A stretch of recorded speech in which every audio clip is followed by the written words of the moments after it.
Hello students, welcome back to my channel. Today the video is going to be a little longer, so I am making in two parts. So 10 defense updates will be in the first part and 10 in the next. So let us start.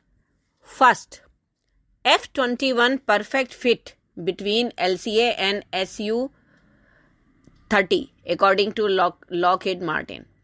Now William Blair, Lockheed Martin's India Vice President and Chief Executive, told The Print that Lockheed Martin sees the F-21 aircraft as a perfect fit between Indian-made LCA Tejas fighter jet and Rafale and Su-30 Mk1, as the company is keen to respond to the request for proposal for MRFA that is likely to be issued later this year by the Indian Air Force.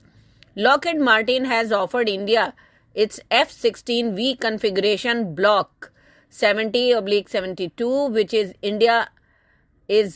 in India is called F-21. F-21 has a maximum takeoff weight of 21 tons, which makes it below Rafale 24.5 tons and Sukhoi 30 34.5 tons, but above LCA Tejas Mk1A 14 tons and Tejas Mk2 17.5 tons. Next, Kalyani Group likely to compete in India's light tank race. Despite the fact that the state-owned DRDO is also working on a light tank prototype with Larsen & Toubro, Kalyani Group is considering entering the Indian Army's lightweight tank race for 354 units.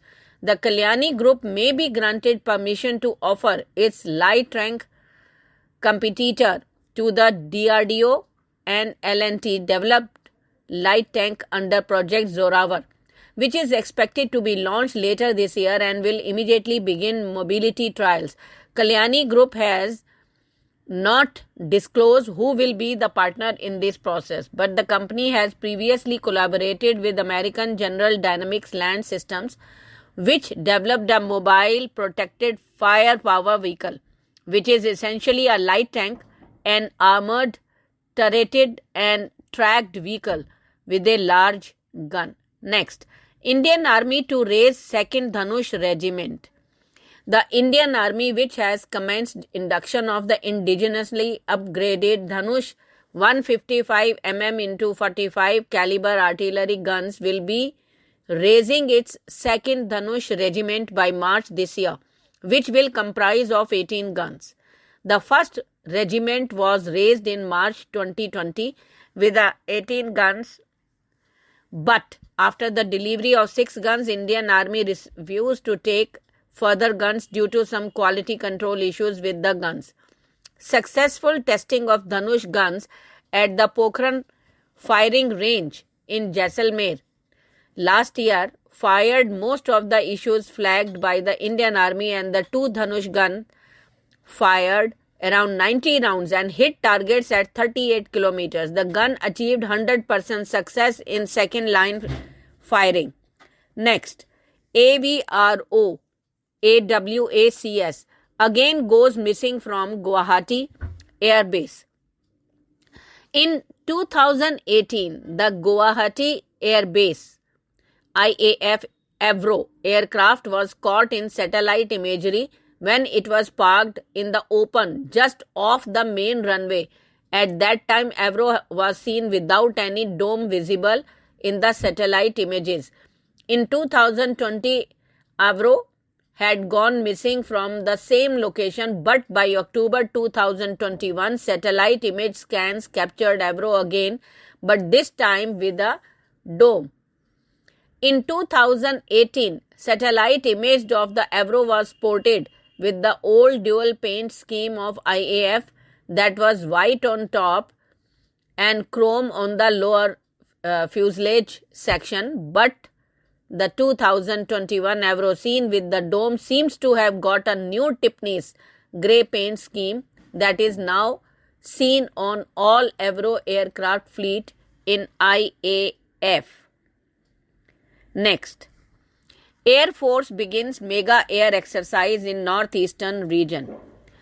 The Indian Air Force has started a mega exercise covering the Northeastern region to check its combat readiness amid a fresh spike in tension with China along the line of actual control in Arunachal Pradesh. The IAF's frontline fighter jets, including the Rafale and Su-30 Mk-1 aircraft and other assets deployed in the region, are engaged in the exercise named Purvi Akash.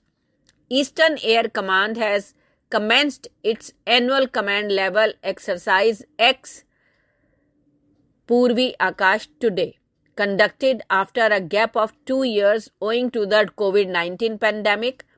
The exercise will involve activation of the command assets for routine practice of aerial drills, including joint exercise, the IAF's Eastern Air Command tweeted. Next, quantum computing at the core of India's tech growth, according to the IT minister. Quantum computing will be at the center of growth and expansion in India's decade, and Prime Minister Narendra Modi's vision is to create a India-centric tech ecosystem with partners and players around the world. Minister of State for Electronics, that IT Rajiv Chandrasekhar, said on Monday, while virtually inaugurating a 2-day symposium on the quantum computing ecosystem held at CDEC in Pune. The minister spoke about the disruptive role of quantum computing and pointed out that it is going to be the next idea that will disrupt technology in general and computing in particular, according to the official service. China to retire legacy J-7 fighter jets from combat service in 2023. Next, with the Chinese aviation industry building advanced fighter jets at an increasing pace, the country has been retiring its J-7 fighter jets since 2018, and the legacy aircraft could be completely decommissioned from the Chinese People's Liberation Army Air Force this year, experts said on Sunday. In recent years, the PLA Air Force has received lots of new equipment, with many units switching to fly advanced domestically developed fighter jets, reaching new levels in both aircraft and pilot training, the China Central Television reported on Sunday. Next, Heritage Hindu Temple defaced with anti-India graffiti in Canada also. A prominent Hindu temple in Brampton in Canada has been targeted with anti-India graffiti, causing outrage among the Indian community. Condemning the act of vandalism at Gauri Shankar Mandir, the Indian Consulate General in Toronto said the defacing of the temple has deeply hurt the sentiments of Indian community in Canada. The hateful act of vandalism has deeply hurt some sentiments of the Indian community in Canada. We have raised our concerns on the matter with Canadian authorities, the consulate officers in a statement on Sunday. Next, Moragoda meets Indian Chief of Defence Staff. Sri Lanka's High Commissioner to India, Melinda Moragoda, last week met with the Indian Chief of Defence Staff General Anil Chauhan at the Ministry of Defence in New Delhi. The cordial discussions were centered on the existing defence cooperation between the armed forces of the two countries and shared security interests in the region, a release from Moragoda's office said. High Commissioner Moragoda conveyed his appreciation especially to the Indian Armed Forces for providing world-class professional training for the armed forces personnel of Sri Lanka over the years. He also discussed ways and means by which the existing defence cooperation could be further expanded. Next, para drop and para motor display at Dighi Hills. To commemorate the 203rd Group Day of the Bombay Sappers, as also to foster adventure activities and motivate newly inducted Agniveers. A para-drop and para-motor display was organized at Dighi Hills here on Monday by serving personnel and veterans of the Bombay Sappers and team of Army Adventure Wing. The demonstration provided a platform to the Bombay Sappers to showcase their prowess in adventure activities and also motivate and cultivate a spirit of adventure amongst young soldiers and the school children witnessing the show. The event commenced with the paramotor show by the Army Adventure Wing team from Para Regiment Training Center, Bangalore.